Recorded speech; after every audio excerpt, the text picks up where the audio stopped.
Welcome to the Workbench and welcome to another episode of Wheels Wings TV. Today we have the new 148 scale F-4EJ Kai Phantom 2 from Zoukei Mura. Let's have a look.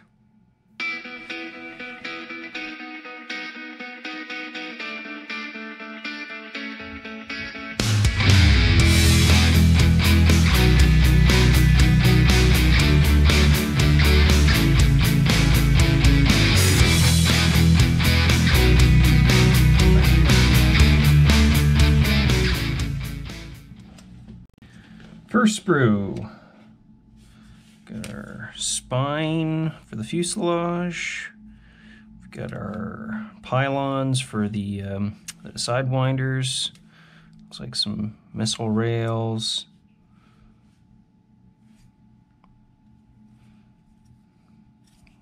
cockpit bits, console perhaps, more missile rails, various lumps and bumps. We got our horizontal tail, some nice recessed and some raised detail as well.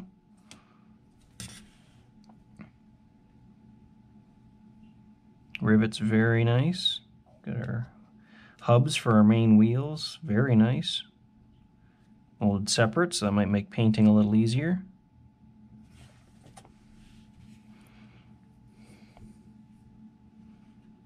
These are the slatted tail planes. Not overly deep, but a black wash will give a little bit of an illusion of depth there.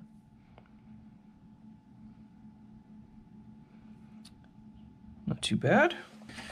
Next sprue. Now this one is specific to the EJ Phantom, so I'm going to assume everything else is carries over from the E kit. Got some very, very nice instrument panels. Beautifully well done. All the gauge face is actually molded in, not just relying on decals or photo etch. Consoles very well done. Separate sub panels and buttons and whatnot. Look really good. Nice detail on the combing for the pilot. A little bit of wiring, frame for the HUD. Got our little happy guy that lives on the tail. Looks like top of the vertical tail. Yeah, those instrument panels, those are beautiful. Some careful painting is going to pay dividends there. And a nice nose cone with some little raised strakes. Very nice. Our fuselage halves, complete left and right halves, no separate noses or other separate panels. Even the horizontal or vertical tail is molded with the fuselage, not separate either. Tips for the tail. We've got our intakes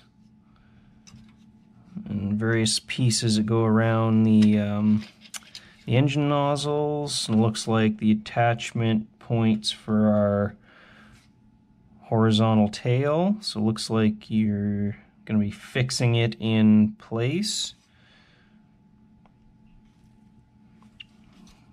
Very nice panel lines and rivets. Kind of looks like there's a texture on the plastic, but it seems very smooth regardless.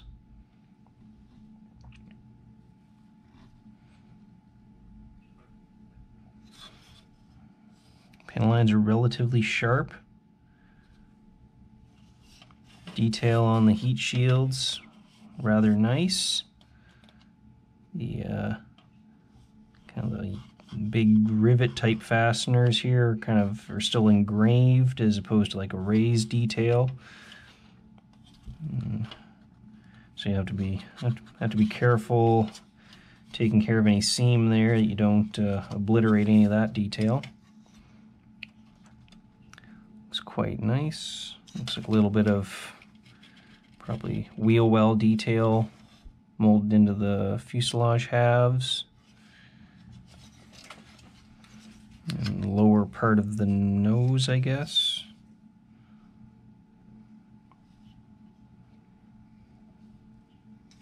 Some ejector pins inside the intakes, so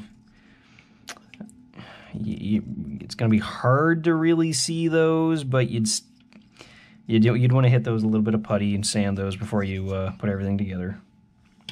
Due diligence and all. Yeah, looks quite good.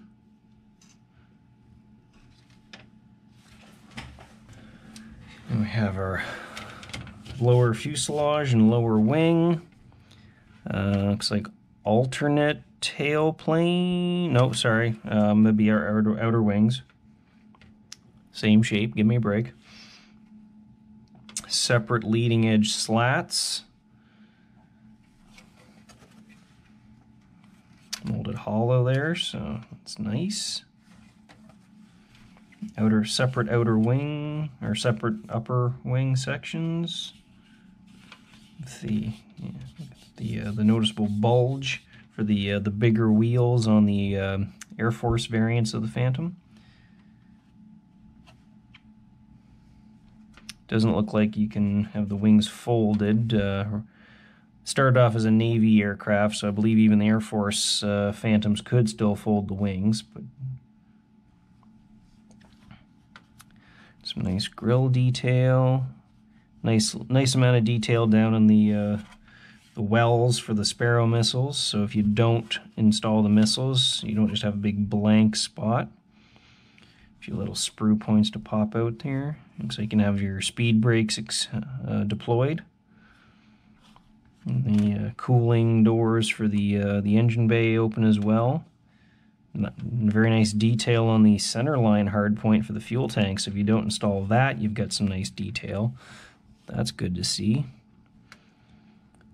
Panel lines seem a little bit soft on this than compared to the like the outer wing sections and the upper fuselage. So let's see what they look like under paint.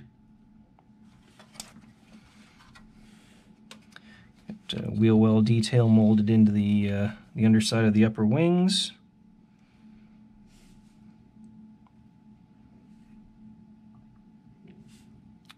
Looking pretty good. And we've got, looks like complete J79 turbine engines. All open and closed exhaust nozzles. All of our various turbine faces and engine bits and afterburner rings. The walls for the wheel wells molded all as one piece. Got our main wheels molded left and right, but it looks like you can plug the hubs in later, so that's going to make painting a little easier. Our nose wheel leg, bit of a mold line running down the side there. I have to clean that up. Two main wheel legs. Once again, a little bit of a mold line down the side that to clean up. Look pretty good. That full compression. Inside of the engines, big old raised ejector pin on this area here. So you're going to be hard pressed to see back in there, but still that's not great. Of course, anything in here isn't going to be seen because you're going to have your two compressor faces. Intakes, few little, very light ejector pins here and at the front, so you'll want to take care of those before you glue everything together. I'm not sure how much of a seam is going to be present when top and bottom goes together, so you might have to do a little bit of cleanup there as well.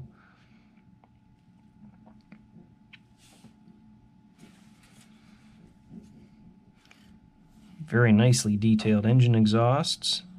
These are the later style exhaust nozzles, so not quite as much going on as the early B's and C's, but look pretty good nonetheless. Some careful metal painting. I'm not sure, unless they give you provision for opening up some of the engine access panels, or I guess you could have this on display on the outside. I don't know why they would go to the trouble of all the external detail on the engines. I guess just to say that it's there, but it seems like a waste of effort, but we'll find out more when we look at the instructions. Looking good. We've got, it's probably the roof of our nose wheel bay and probably attached to the bottom of the cockpit tub. The splitter plates for the intakes. The separate piece for the boundary layer holes. Another nose cone. This is going to be specific to the E, so we have a new nose cone on the EJ sprue. Part of, I guess that's probably part of the undernose cannon. We got our landing gear doors.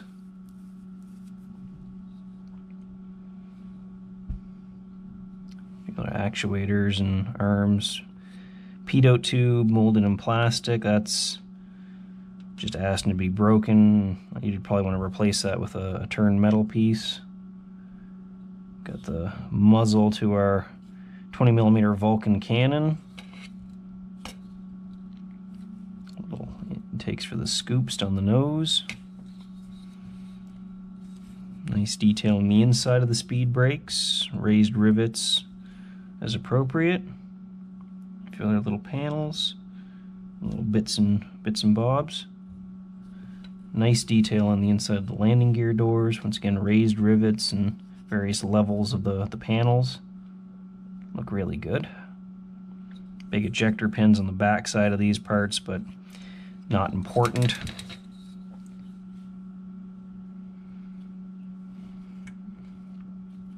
Look good. And we got, looks like this is probably common to all the Phantom kits. Another wheel well. That's probably for the earlier short-nosed Phantoms. Looks like, I guess that, yeah, it also acts as the floor for the cockpit. And cockpit sidewalls, bulkheads, beautiful little wiring and plumbing detail.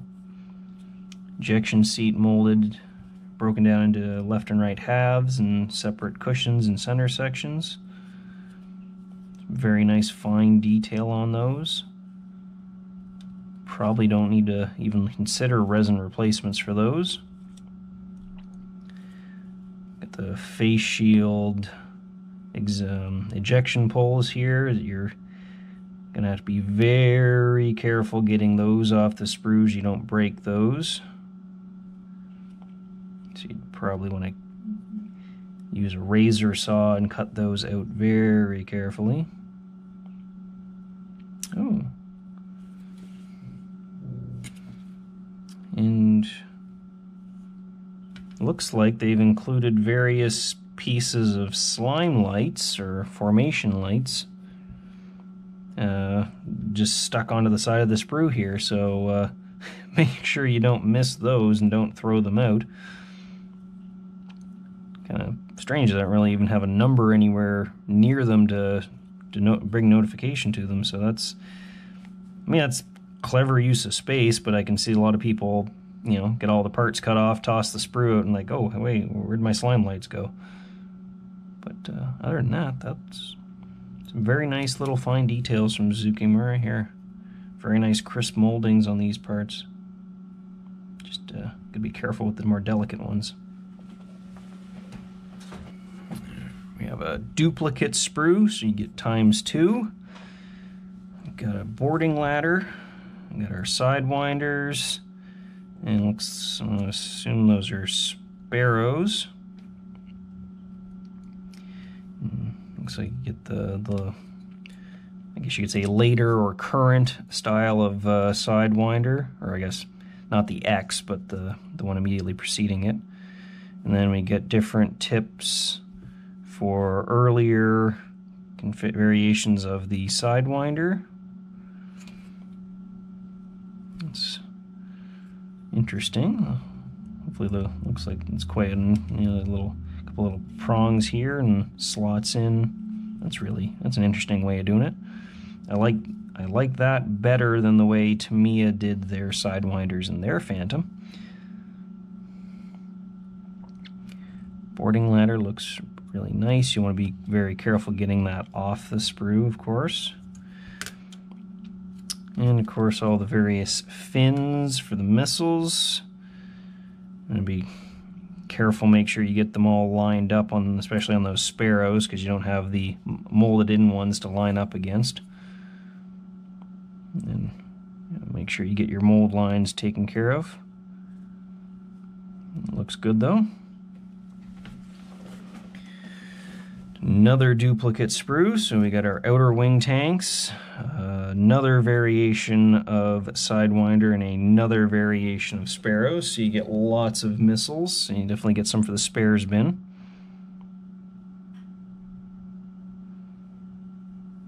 Of course, the outer wing tanks, that the pylon was integral with the tank. At least, I think there was two variations of these outer wing tanks, and everyone argues to which plane had which one and what they were called, but there was one that had the pylon integral with the tank. There was I believe the earlier one, which the tank was separate from the pylon, so do some research there. But, missiles look quite good. Just a little bit of a mold line to take care of, as with every part. Not too bad. And here we've got something I would have loved to have seen in the Tamiya Phantom. We got triple ejector racks, multi-ejector racks, big ECM pod. Those are our outer wing, separate outer wing pylons. All the various little sway braces for all the racks. Some separate pylons, I guess, if you don't want to have... I'm going to assume those if you don't mount the Sidewinders, perhaps. So you actually have, just an empty pylon. Nice rivet detail and hardware detail on the pylons. I'm assuming this is some other type of ECM pod.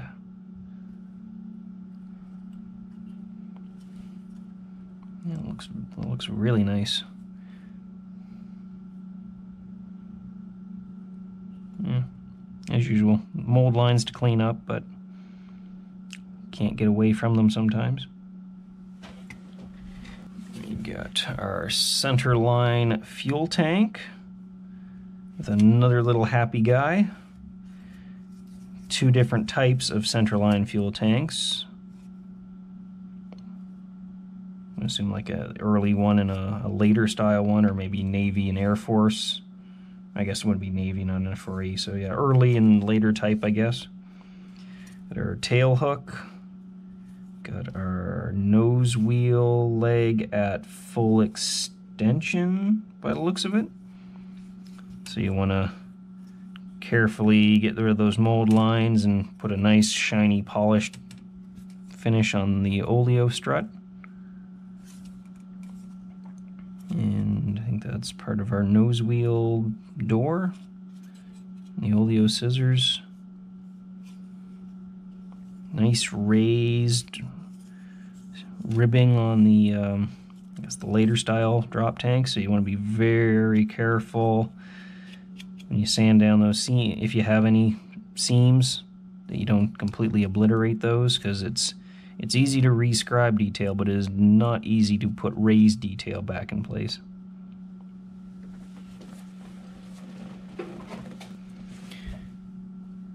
And the last sprue are flaps and or ailerons. I'll put it in upper and lower halves. It looks like option for neutral position or for drooped. So you get a little bit of variety there, and whatever that is.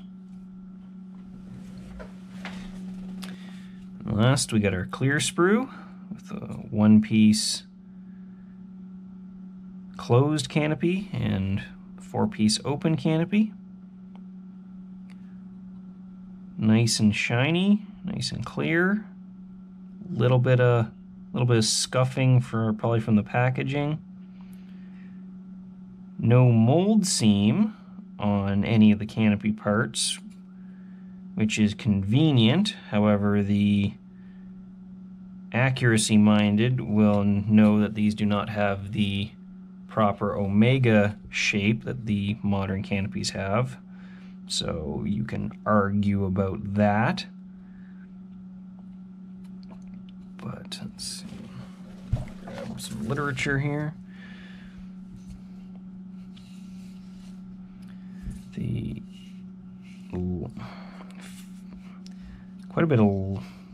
Actually you get quite a bit of magnification through the windshield on the one-piece canopy versus the separate piece. A little bit of distortion, but not too bad. Straight down's pretty good. You start getting at a bit of an angle, it's going to be weird. But yeah, the one-piece canopy seems a lot thicker than the separate canopies.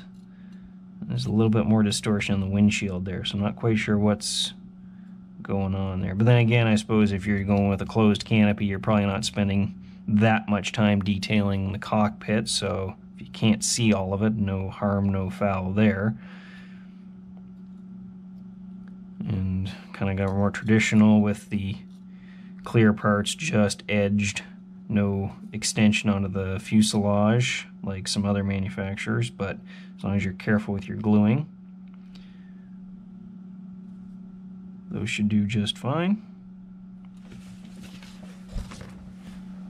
And the decal sheets. Yes, sheets, there are two of them, and the one for the stencils is just as big as the one for the rest of the plane. So we'll do the boring ones first. So we got instrument panels and console details. So, although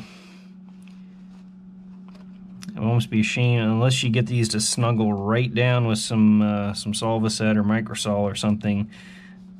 But I'm almost ashamed to use the decals rather than at least trying to paint the molded in detail.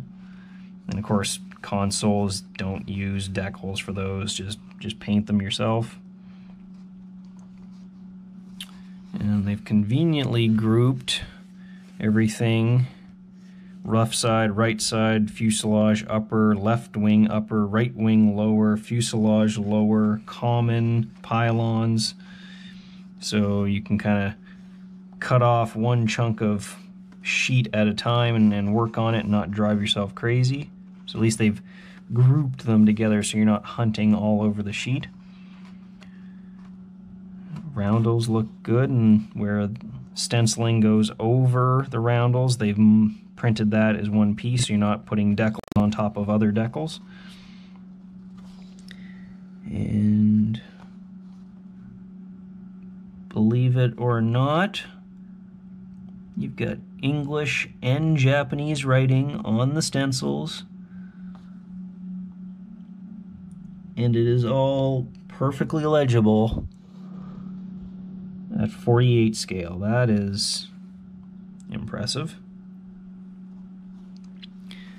We've got slime lights, and we got the framing for around the canopy glass.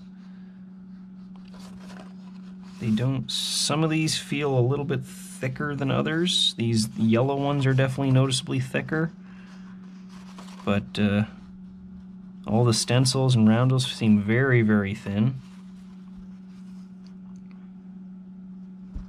those shouldn't give you, aside from the sheer volume of decals, the actual quality looks pretty good, so those should behave themselves. Just don't drink a lot of espresso first. Or, well, drink enough to get you through all of these, but not so much that you're going to be shaking.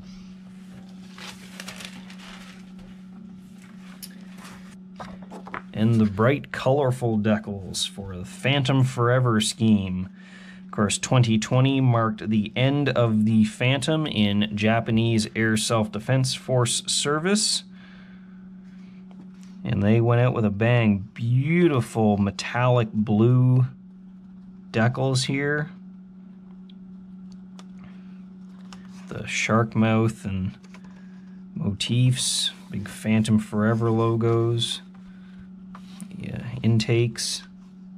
Get some frogs and little tiny phantoms decals. Printed by Cartograph, made in Italy, so you know these are going to work very well. I think these are actually the first metallic metal flake-esque decals that I've actually seen. They look really good.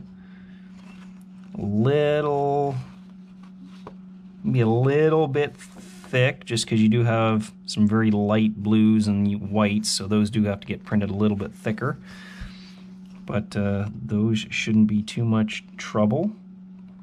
Be interesting to see how the metallic ones behave with your typical setting solutions. But those are very nice. That's going to be a very, very colorful paint scheme. And the important parts, how to put it all together. First, the F-4EJ Kai Phantom 2 Phantom Forever 2020. As of time of filming in April 2021, there are 4 countries still flying the Phantom in regular active service: Iran, South Korea, Turkey, and Greece. Usual factual blurbs on the Phantom. More history and probably everything you could want to know about the Phantom in Japanese service.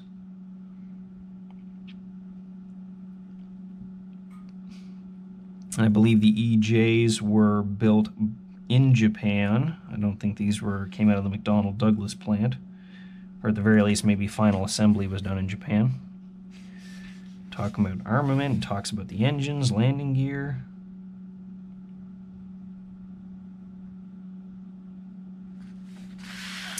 Call out for different options in terms of exhaust nozzles, tailplanes.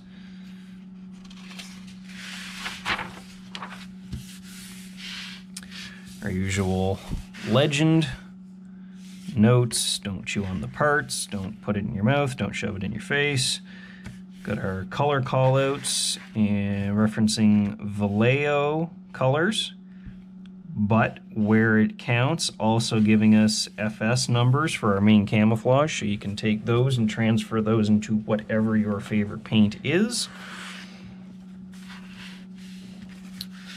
And it looks like this one here is probably that metallic blue from the decal sheet, so there's probably some parts that you're going to have to paint to match, so you'll want to be very careful there.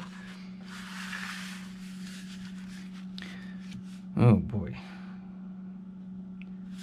These are very busy looking instructions, I'll give them that much. Color callouts throughout. So start off with our ejection seat. Repeat assembly for both. Attach in order, so do your cushion, do your seat cushion, do the back cushion, then do the pull cords.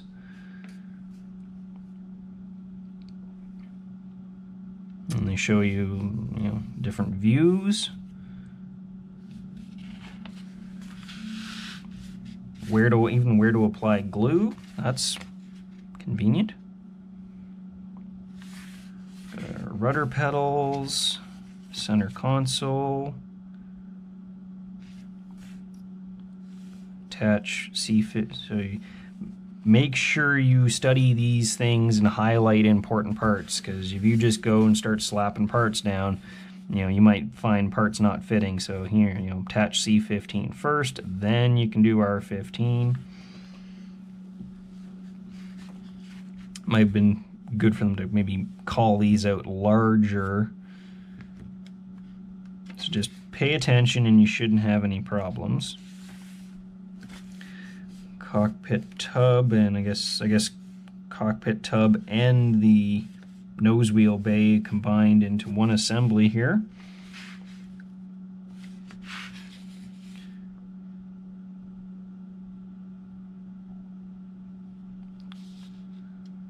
Cool. Okay. Getting multiple views, which I don't know if they're entirely necessary. You get a nice kind of front 3/4 view of all the parts and where they go.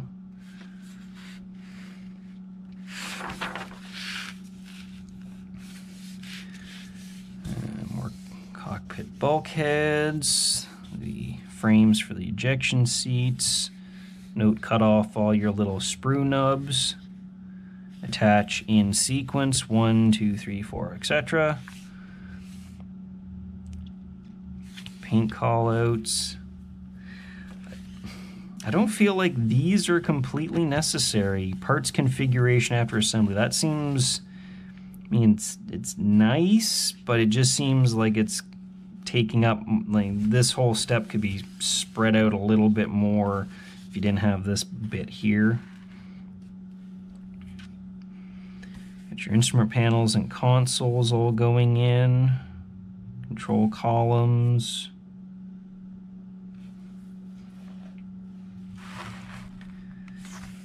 Inside varies significantly between U.S. Navy and U.S. Air Force. F-4EJ and EJ Chi are based on U.S. Air Force layout. So it looks like you could control the plane from the back seat as well. So you got duplicate controls. Callouts for your decals if you want to use them. Although I would try my hand at painting that detail, because that is bloody impressive.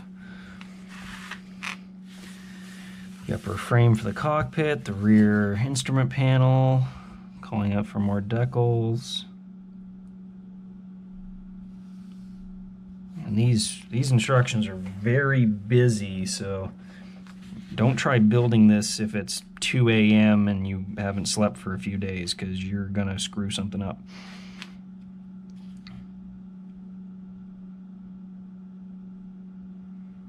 I got a great late night's sleep and I'm having a hard time looking at this. Important, check this. Before gluing, be sure to check you can assemble left and right outer cockpit panels without any gaps. Cement only after test fitting. I mean, that should be a given that you're going to test it before you commit to glue, but nice to remind everybody. A separate piece for the tail. Some separate inserts around the cockpit. Some little sprue attachments. Little handles. How this all looks when it's put together. Cut a bit off of this piece. Drill some holes for antenna blades. And I've been told that you have to be careful with this spine. If you squeeze it to one side or the other, you're going to get a big gap. So you kind of got to make sure it's nice and centered.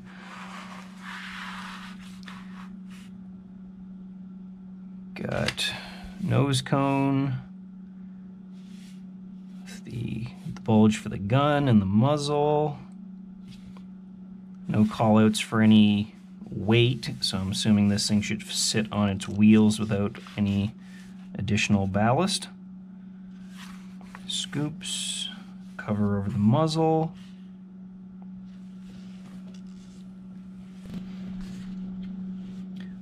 Be curious to see how much of the muzzle is going to be visible once the cover goes on. Got pieces for the tail, the separate upper the tip, little happy guy. And if you have no clue what I'm talking about, look at the end. Look at the tail cone on a Phantom and tell me you don't see a happy little face back there.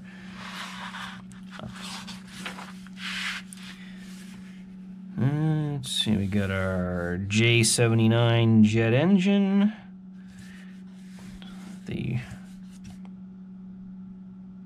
intake fan and the exhaust fan with the afterburner ring on it. And it's kind of neat that they give you the actual names of all these parts, so if you have anything more than a vague interest in the aircraft, you can actually look at the real plane and say, oh, hey, that's this piece. So that's kind of neat. Airplane nuts such as myself kind of do appreciate that stuff. Now they do give you a display stand for a complete engine.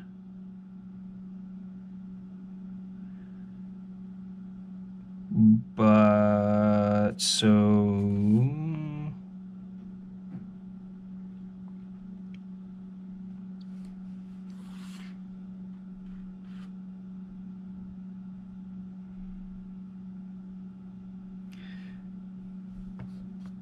I would assume, though, if you want to display the engine, that yeah, okay, so you can put the engines in the plane or you can put the engine on display, but you can't have both because you only get one set of intake fans, exhaust bits, and whatnot. So, cool, but it seems a little unnecessary. I would have maybe included a duplicate sprue so that you could then have extra parts to display the engine. Probably would have only added a couple of bucks to the kit, but lots of holes to drill open for your various pylons and whatnot. Sizes noted. Looks like 1.5 mil all the way around.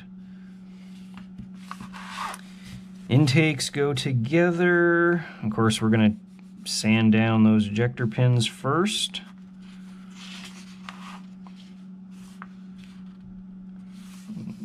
And depending on what those seams are like, you might want to address those before you get those buried in the fuselage.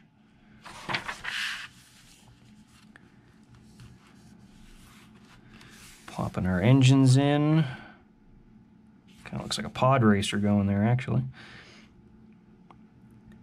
Make sure engines are aligned to be parallel before cementing.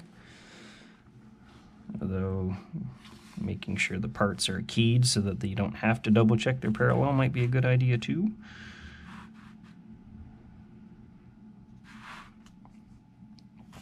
Wing. One piece walls go in, then your upper wing goes down. I guess not one piece, you got a separate piece to... Once again, you're going to want to study these things thoroughly before you commit to cutting and gluing, because I'm just looking at them here and I'm getting lost. So they're not as bad as Dragon, but you're going to want to pay lots of attention to these instructions.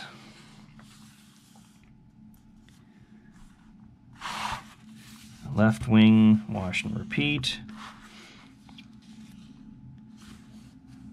Latch for the nose wheel. That's a lot of real estate for gluing in one piece. Like, I feel like you could have spread some of these other steps out a little bit and thrown that in with something else. Completed fuselage goes onto the lower wing. Here's what it looks like. Looks like a plane. Got our intakes, or at least the lip of the intake here. Once again, get those ejector pins taken care of. Get a little sensor in there. Intake ramps. Splitter plate with the boundary layer piece. Now the intake ramp was actually variable on the Phantom to control the airflow into the engine, and that's something I've never actually seen on any Phantom kit.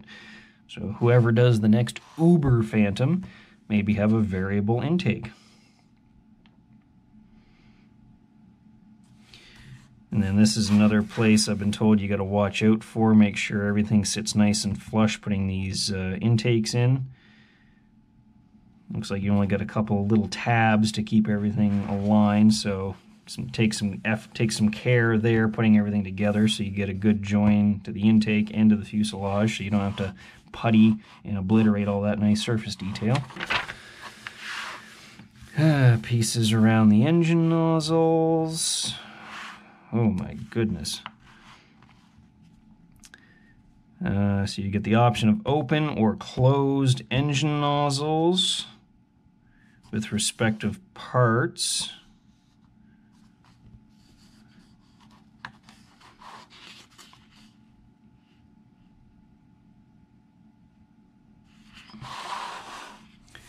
Flaps and ailerons in raised position or in the lowered position.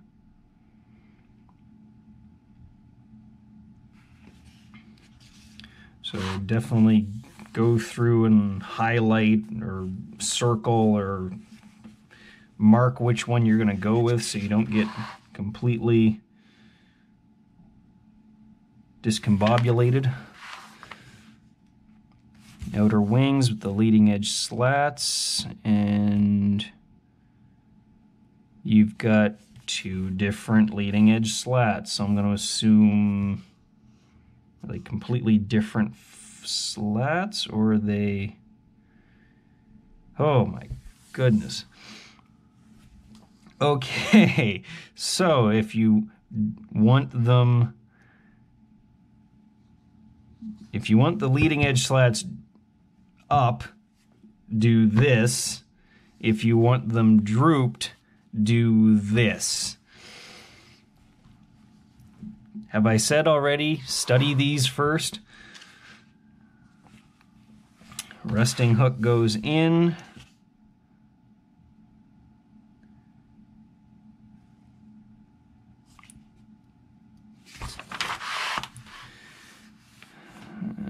Got our stabilators, tail planes, if you will, which you have the option of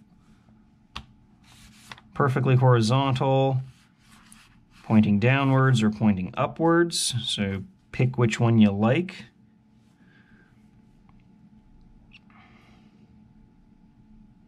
Once again, I'd highlight which one I'm going to go with. We've got our nose wheel, which you can have at compression or full extension.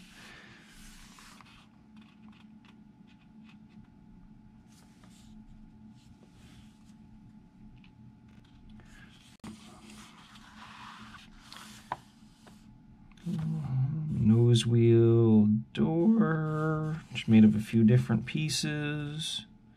There are landing lights.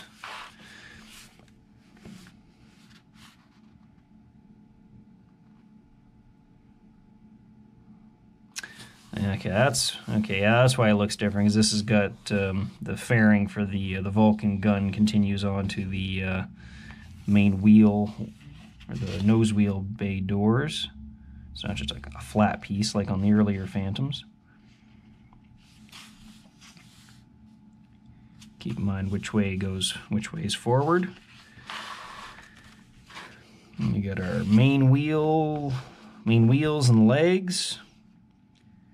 So if you want economy of painting, I'd glue the tire halves together, paint them, paint the hubs, then put everything together. Saves you some masking or having to do it by hand. Landing gear legs go in. Looks like they got a nice big tab to lock them in. Doors go on, struts go on. Wash, rinse, and repeat for the other side. Outer doors. Inner doors go in with their little actuator. The theme here seems to be a lot of information for a very simple assembly. White space is a good thing. And even, angle, so make sure, these are 85 degrees to the horizontal.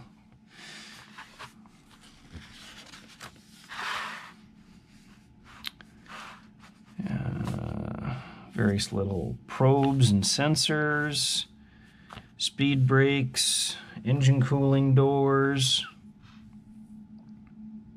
optional open or closed.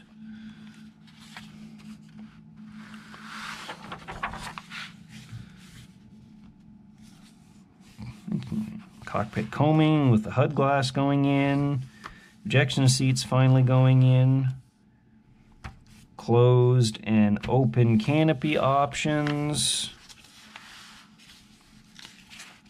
I would probably go with those beautiful instrument panels. I would definitely go for the open option here.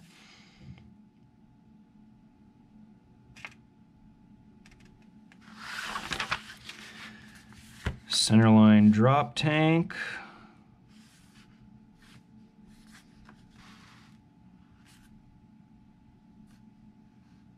Looks like that's the later style one with the, I guess, the weld beads on it. Outer wing tanks. And we got our inner pylons for the sidewinders. And with, I guess you can have them with or without the launch rails.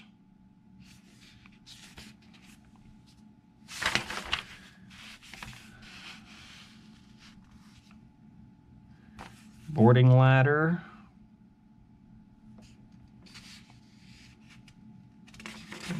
Okay, so there's no call out for the actual missiles. So I'm going to assume that you don't see these EJ Phantoms armed all that often. So, in fact, they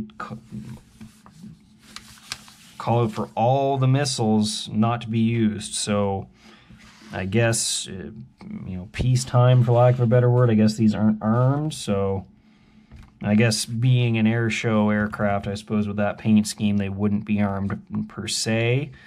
So yeah, some artistic license there. And it's done. Shakespeare isn't that hard to get through. Oh my goodness, that is very involved. I mean, lots of lovely information there, like, how the real parts interact on the real aircraft and like the actual names of the real parts. If you're a Phantom aficionado, you're gonna love these, but if you're looking for a casual build, this might not be the best choice for a long weekend, because it would be a very long weekend. Last but not least, the full color painting and decal guide. Decals of which there are many. If you've ever built a Phantom, you will know that there are millions of decals.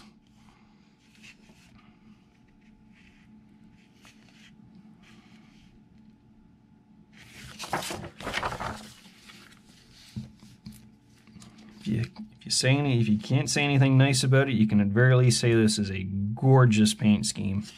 Very colorful.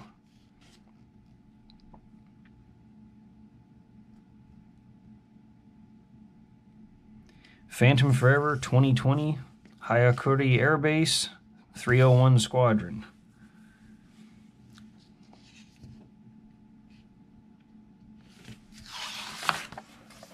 Lastly, and most importantly, it comes with one of 3 collectible pins. So you can show everybody how much of a Phantom fanatic you are. So, the new 1/48 scale F-4EJ Phantom from Zoukei Mura. Definitely some nice looking plastic, no doubt about that. Good looking panel lines, rivets. Those instrument panels are absolutely gorgeous. If you replace those with photo etch, you need your head examined. The instructions, however, whoever edited those probably needs their head examined, because oh my goodness, that is like PhD dissertation levels of involved. One thing about, Tamiya and a lot of other manufacturers, even Airfix's instructions are probably a little bit easier on the eyes than those are. But that being said, it also goes to show how passionate Zoukei Mura are about the subjects that they do, that they go to all that trouble to include every little bit of trivia and information about the aircraft, and don't leave anything to chance. Put parts together in this or that order. This is the name of the real piece. This is how it interacts on the real airframe. So if you're passionate, definitely that's a good read. If you're looking for some light reading, definitely not.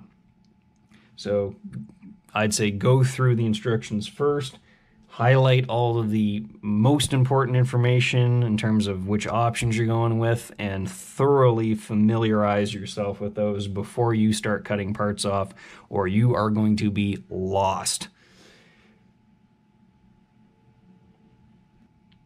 I do want to give a shout out and a big thank you to Ryosuke, who graciously allowed me to tear apart his brand new model kit so that I could do this inbox review. Don't worry, I didn't cut any of the parts off. I'm not that mean. So if you guys want to see more inbox reviews like this, make sure you subscribe so you don't miss out. Thank you very much. We'll catch you next time.